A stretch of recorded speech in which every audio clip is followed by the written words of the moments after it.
Hey, what's up guys? So hari ni kita akan buat resepi dessert yang very simple, iaitu puding jagung. Caranya sangat mudah, korang sendiri boleh buat kat rumah. Jom kita start. Okay, first kita perlukan satu cawan tepung custard. Tepung custard ni yang akan buat kita punya puding jadi solid. And then kita tambah satu cawan jagung dalam tin. Jagung ni korang boleh guna brand mana yang korang suka. Yang saya guna ni ayam brand.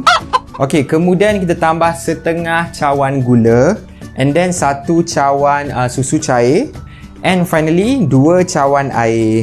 Kemudian kita masakkan adunan puding ni dengan api yang sangat perlahan sampailah dia menjadi pekat. And then kita biarkan dia sejuk selama beberapa minit. And then kita tuangkan adunan puding tadi ke dalam acuan ni. So puding ni kita akan letak dalam peti sejuk selama beberapa jam sampai dia dah pejal and ready untuk dimakan. So guys, inilah dia resepi puding jagung yang very simple dan sangat sedap. Selamat mencuba!